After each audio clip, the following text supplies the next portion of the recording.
आकाशवाणी गोरखपुर से प्रादेशिक समाचार।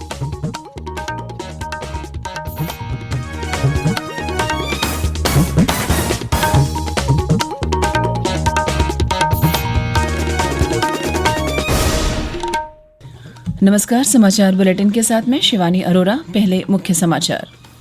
मुख्यमंत्री योगी आदित्यनाथ ने कहा, किसानों को न्यूनतम समर्थन मूल्य दिलाना सरकार की है शीर्ष प्राथमिकता।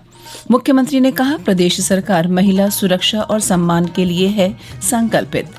केंद्र ने औद्योगिक कामगारों के लिए आधार वर्ष 2016 के अनुसार उपभोक्ता मूल्य सूचकांक की नई श्रृंखला जारी की और प्रदेश में पिछले 36 घंटों के दौरान कोरोना के 2402 नए मामलों के सापेक्ष 2581 मरीज हुए स्वस्थ। अब समाचार विस्तार से। मुख्यमंत्री योगी आदित्यनाथ ने कहा है कि प्रधानमंत्री नरेंद्र मोदी के नेतृत्व में केंद्र और राज्य सरकार किसानों के हितों के लिए प्रतिबद्ध होकर कार्य कर रही हैं।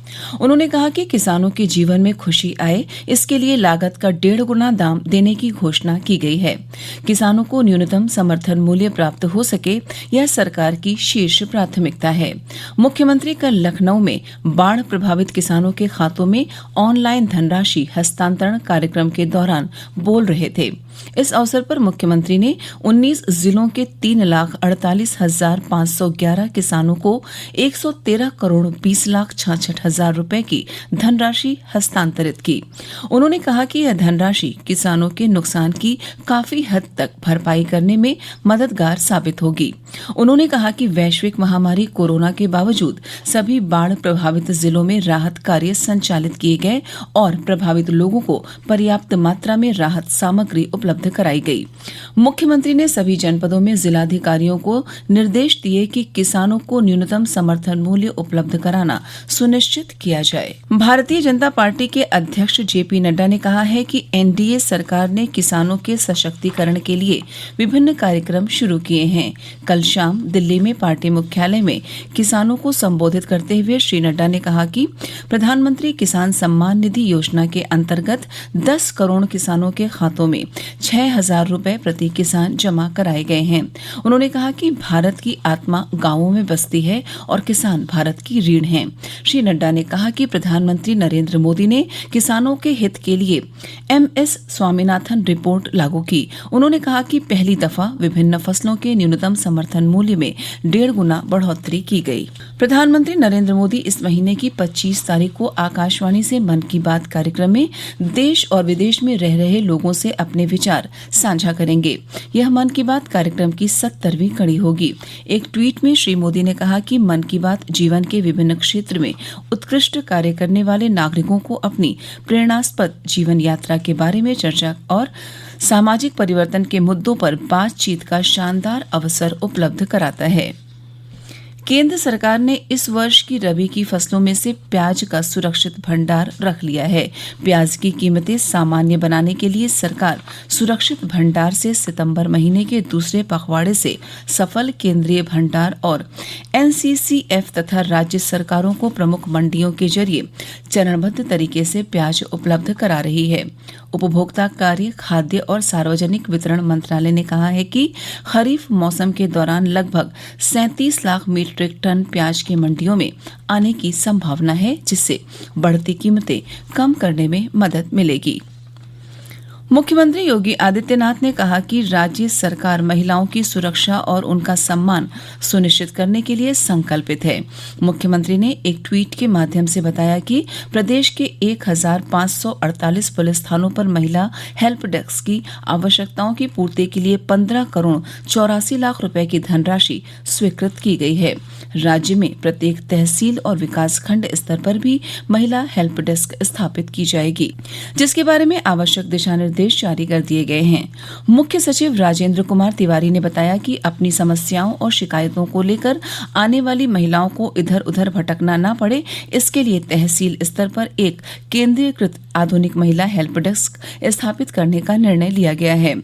इस महिला हेल्प डेस्क पर महिलाओं की शिकायत सुनने के लिए उपयुक्त स्तर की महिला कार्मिकों की तैनाती की जाएगी, जिससे पीड़ित महिलाओं को कोई असुविधा न हो। इन महिला हेल्प डेस्क का तहसीलदार स्तर के अधिकारी द्वारा नियमित रूप से पर्यवेक्षण किया जाएगा और उप जिलाधिकारी द्वारा प्रत्येक सप्ताह तथा जिलाधिकारी द्वारा प्रत्येक 15 दिन में प्राप्त शिकायतों के निस्तारण की समीक्षा की जाएगी। रेल मंत्रालय ने कहा कि रेलवे के करीब 11,58,000 गैर राजपत्रित कर्मचारियों को 2019-20 के लिए 78 दिन के वेतन के बराबर बोनस दिया जाएगा। इस पर 2,081 करोड़ रुपए से अधिक का खर्च आएगा। केंद्रीय मंत्रिमंडल ने अपनी बैठक में उत्पादकता आधारित बोनस मंजूर किया था। बोनस की अधिकतम राशि प्रति कर्मचारी 17,951 रुपए होगी। प्रादेशिक समाचार आप आकाशवाणी गोरखपुर से सुन रहे हैं। केंद्रीय श्रम मंत्री संतोष गंगवार ने कल नई दिल्ली में आधार वर्ष 2016 के अनुसार औद्योगिक कामगारों के लिए उपभोक्ता मूल्य सूचकांक की नई श्रृंखला जारी की। श्री गंगवार ने कहा कि यह सूचकांक प्राथमिक रूप से संगठित क्षेत्र के कामगारों को देय महंगाई भत्ते का अनुमान लगाने के लिए उपयोग किया जाता है। सार्वजनिक क्षेत्र के उपक्रमों, बैंकों और बीमा कंपनियों के अलावा सरकारी कर्मचारियों के लिए महंगाई भत्ता तय करने के लिए भी इसका उपयोग किया जाता है। श्री गंगवार ने इसे महत्वपूर्ण आर्थिक सूचक बताया। सीपीआई इंडस्ट्रियल वर्कर्स इस देश की प्राचीनतम मूल्य सूचकांक है। ये एक अत्यंत महत्वपूर्ण आर्थिक संकेतक है, क्योंकि ये सूचकांक जनसंख्या द्वारा उपभोग की जाने वाली वस्तुओं और सेवाओं के मूल्यों में होने वाले बदलावों को नापने का काम करता है। प्रदेश में 7 विधानसभा सीटों पर होने वाले उपचुनाव में प्रचार अभियान तेजी पकड़ रहा है। भाजपा, कांग्रेस, सपा, बसपा और अन्य पार्टियों के नेता अपनी अपनी पार्टी के उम्मीदवारों के पक्ष में प्रचार कर रहे हैं। भाजपा के वरिष्ठ नेता और प्रदेश के मुख्यमंत्री योगी आदित्यनाथ ने कल बुलंदशहर, अमरोहा के नौगांवा, सादात और फिरोजाबाद की टंडुला विधानसभा क्षेत्रों में चुनाव प्रचार किया। इन सीटों पर 3 नवंबर को वोट डाले जाएंगे और 10 नवंबर को वोटों की गिनती होगी। प्रदेश में कोरोना मरीजों की संख्या में लगातार कमी आ रही है और ठीक होने की दर में वृद्धि दर्ज की जा रही है।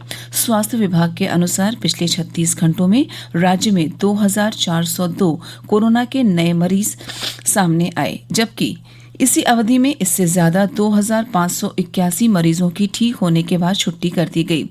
इस समय राज्य में 29,131 कोरोना के सक्रिय मामले हैं। अब तक 4,27,937 मरीज कोरोना से ठीक हुए हैं। पिछले 36 घंटों में राज्य में कोरोना के कारण 35 लोगों की मौत हुई है और अब कुल संख्या 6,790 हो गई है। देश में कोविड-19 से स्वस्थ होने की दर 89% से अधिक हो गई है। पिछले 36 घंटों के दौरान 79,000 से अधिक रोगी ठीक हुए। स्वास्थ्य मंत्रालय के अधिकारी ने कहा कि अब तक 68,74,000 से अधिक मरीज ठीक हो चुके हैं। स्वस्थ होने की दर में निरंतर सुधार होने से इलाज करा रहे मरीजों की संख्या घटकर कुल संक्रमित लोगों की केवल 9.29% रह गई है। इस समय 7,15,000 मरीजों का उपचार चल रहा है। मिर्जापुर में जिलाधिकारी सुशील कुमार पटेल की अध्यक्षता में हुई अल्पसंख्यक समुदाय के लोगों की बैठक में कोरोना के मद्देनजर आगामी 30 अक्टूबर को ईद ए मिलाद उन नबी के त्योहार पर जुलूस न निकालने का निर्णय लिया गया। मुस्लिम धर्म गुरुओं के इस फैसले की जिला और पुलिस प्रशासन द्वारा सराहना की गई। बैठक में एक स्वर से इस बात पर चर्चा हुई कि महामारी के दौर में सभी को बचने और बचाने की जरूरत है। सोशल डिस्टेंसिंग और फेस मास्क का अवश्य पालन किया जाए। और अंत में इस बुलेटिन के मुख्य समाचार एक बार फिर सुन लीजिए। मुख्यमंत्री योगी आदित्यनाथ ने कहा, किसानों को न्यूनतम समर्थन मूल्य दिलाना सरकार की है शीर्ष प्राथमिकता। मुख्यमंत्री ने कहा कि प्रदेश सरकार महिला सुरक्षा और सम्मान के लिए है संकल्पित।